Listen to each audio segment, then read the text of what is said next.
వంచనపరుడు అని చెప్పి. నీకు నాకు ఎక్కడుందా నరసింహం ఆ మాట అనడానికి? ఏ ఎండక గొడుగు పెట్టేవాళ్ళం మనం. ఏ పార్టీ మనకు అనుకూలంగా నెగ్గుతుంది అనుకుంటే ఆ పార్టీకి పోయి నెగ్గి పదవులను అనిపించిన వాళ్ళం. నిన్నటిదాకా తెలుగుదేశంలోనూ ఎంపీ చేసావు, ఆవేళ వంచనపరుడు చంద్రబాబుని తెల్దా నీకు? అసలు ఏ ముఖం పెట్టుకుని మాట్లాడుతున్నారు మీరు? నాకు అర్థం కాదు. ఎందుకు వచ్చిన దురది? ముందు మన క్యారెక్టర్ మనం అసెస్ చేసుకుని మనం మాట్లాడుకోవాల్సినటువంటి అవసరం ఉంటుంది. ఒక వ్యక్తిని వ్యక్తిగతంగా విమర్శించడానికి మాత్రం ఏ స్థాయిలోనే నువ్వు జరిపో నేను జరిపోను. ఎందుకంటే అన్నీ అరంగేట్రం చేసి వచ్చేసాం మనం. ఒక పార్టీ కాదు. ఇవాళ నువ్వు మాట్లాడుతున్నావు. వంచన చేయడమే అలవాటు. ఏం వంచన చేశాడు చంద్రబాబు నాయుడు? ఆ రోజు తెల్లదా నాకు? ఎంపీగా పోటీ చేయడానికి రేపు ఎలక్షన్ అనగా పారిపోయినప్పుడు, ఆఖరి అంశం దాకా ఇక్కడ నుండి మళ్ళీ వైఎస్ఆర్సీపీలోకి పోయినప్పుడు చంద్రబాబు నాయుడు క్యారెక్టరేటో జగన్మోహన్ రెడ్డి క్యారెక్టరేటో మనం కాసి వడపోసేసాం. మనం చెప్పుకోవడం సిగ్గు. చంద్రబాబు నాయుడు గారు అసలు ఆయన కళ్ళు చెవులు ఇవన్నీ మర్చిపోయడమో, ఏదన్నా వ్యక్తిగతంగా ఆ రకంగా మాట్లాడటం కూడా మంచిది కాదు. సభ్యత ఉన్నటువంటి వ్యక్తిగా నాకు ఆయన అంటాడు, అంటే తోట నరసింహ గారు, ఒక్క పెన్షన్ తప్పించి నువ్వేమిచ్చావంటున్నాడు సంక్షేమం ఈ సంవత్సర కాలంలో.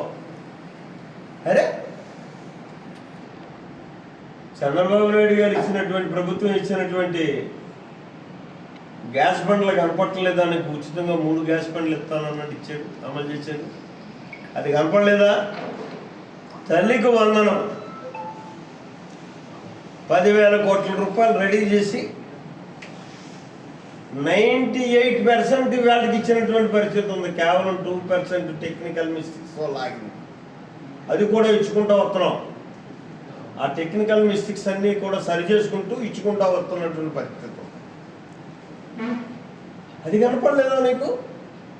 మీరు 5 పార్టీలు మారారు. కాంగ్రెస్, తెలుగుదేశం, ప్రజారాజ్యం, మళ్ళీ వైఎస్ఆర్ పార్టీ, మళ్ళీ తెలుగుదేశం. 5. నేను కాంగ్రెస్, తెలుగుదేశం, వైఎస్ఆర్, అంతే. ప్రజారాజ్యంలోకి రమ్మని నన్ను చిరంజీవి గారు కూడా కోరబెట్టారు, కానీ నేను రానని చెప్పాను. పార్టీలు మారక్కర్లేదు, ఇంకో రకంగా మీరు నేను మాట్లాడక్కర్లేదు, నువ్వు నేను మాట్లాడక్కర్లేదు అని మీరు అనుకుంటే సరిపోదు. నాకు మాట్లాడే హక్కు ఉంది, మీకు లేదేమో. మరి నాకు హక్కు ఉంది. ఎందుకంటే మీకు ఉండదు. అంటే ఓ పార్టీలో నెగ్గి ఓ పార్టీలో వచ్చారు కాబట్టి మీకు కొద్దిగా అక్కడ చిన్నది లోపం ఉంటుంది మీకు. నాకు ఏది లేదు. పార్టీ జెండా పట్టుకుని తిరిగినోడు నేను. నెగ్గొచ్చు వాడొచ్చు వేరే విషయం. పార్టీ నెగ్గిన తర్వాత వచ్చినోడికి, పార్టీ ముందు ఎలక్షన్ ముందు వెళ్ళినోడికి చాలా తేడా ఉంటుంది. అది ఆ రకంగా మీరు చేశారు, నేను చేయలేదు. అలాగే మరి ఇంకా చాలా మాటలు మాట్లాడారు. అభివృద్ధి ఏం చేస్తావు నువ్వు అంటున్నారు. చూపించండి. ఏదో సిమెంట్ రోడ్లు కాదు. సిమెంట్ రోడ్లు ఎవరైనా వేస్తారు.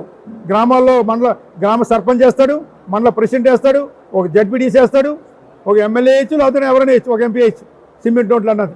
కానీ ఒక శాశ్వతంగా ఉండేటువంటిది ఏదైనా సరే. ఈరోజు నేను చెప్పగలను శాశ్వతంగా జగ్గంపేట నియోజకవర్గంలో ఏం చేశామన్నది. ఈరోజు గతంలో జగ్గంపేట డిగ్రీ కాలేజీ ఉందా? మీరు అప్పుడు 2 సార్లు నెగ్గారు ఎమ్మెల్యేగా. ఎందుకు తేలేకపోయారు డిగ్రీ కాలేజీ? నేను తెచ్చాను డిగ్రీ కాలేజీని, గర్వంగా చెప్పుకోగలను. రాజశేఖర రెడ్డి గారు, దివంగత రాజశేఖర రెడ్డి గారికి జగ్గంపేట డిగ్రీ కాలేజీ తెచ్చిన వాటి తోట నరసింహం కాదంటారా మీరు? ఏం చేశాను మీరు అంటారండి నన్ను? మీరు నన్ను అన్నా ఏం సరిపోరో. మీరు ఏదో సీనియర్ నాయకులు అనుకోవచ్చు, మీరు అనుకోవచ్చు, మేము కూడా అనుకోవాలి, ప్రజలు కూడా అనుకోవాలి, మీ పక్కన ఉన్న వాళ్ళు అనుకోవచ్చు. మా జ్యోతులు గారు చాలా సీనియర్ అని. దేంట్లో సీనియర్? వయసులో సీనియర్ ఏమో మీరు. మీకంటే ఎక్కువ పదవులు చేసాను. నేను ఎంపీ చేశాను, ఫ్లోర్ లీడర్ చేశాను, రాష్ట్ర మంత్రి చేశాను. నేను 2 సార్లు ఎక్కాను ఎమ్మెల్యేగా. అవన్నీ తీసుకుంటే అన్నీ వస్తాయి. కానీ వాస్తవాలు మాట్లాడుకునే విధానం చూసుకుంటే నేను చేసిన కార్యక్రమాలు అవి. డిగ్రీ కాలేజీ తీసుకొచ్చాను జగ్గంపేటకి, కాదంటారా మీరు కానీ మీ నాయకులు కానీ జగ్గంపేట ప్రజలు కానీ? ఈరోజు చక్కగా బిల్డింగ్లో కట్టుకుని చదువుకుంటా ఉన్నారు పిల్లలు. నేను తీసుకొచ్చిన డిగ్రీ. మీరు తెచ్చే కొబ్బరికాయ కొట్టించారు అప్పట్లో తాళ్ళూరు దగ్గర, తాళ్ళూరు లిఫ్ట్ దగ్గర మీరు కొబ్బరికాయ కొట్టారు. ఆ కొబ్బరికాయ కొట్టిన ఫలితమే ఈ రోజు వరకు కూడా పనిచేస్తుంది తాళ్ళూరు లిఫ్ట్. మీ దగ్గర కూడా అది గుద్దుబండ కింద ఉంది. ఇప్పుడు మీ చేయవలసిన బాధ్యత కూడా మీ మీద ఉంది. తాళ్ళూరు లిఫ్ట్ ఆగిపోయింది. మీరు తెచ్చిస్తామంటున్నారు, మీ వాళ్ళు టెండర్ పిలిచేసారంటున్నారు. చేయండి, మంచిదే. మీరు ఇవ్వండి. గత సంవత్సరం ఇవ్వలేదు, అంతకన్నా ముందు సంవత్సరం ఇవ్వలేదు. సకాలంలో రైతులకి సాగునీరు గోదావరి జలాలు. ఇప్పుడైనా ఆ సాగునీరు ఆ తాళ్ళు లిఫ్ట్ని బాగు చేసి నీరిచ్చే గోదావరి జలాలు ఇవ్వండి మన ప్రాంతానికి.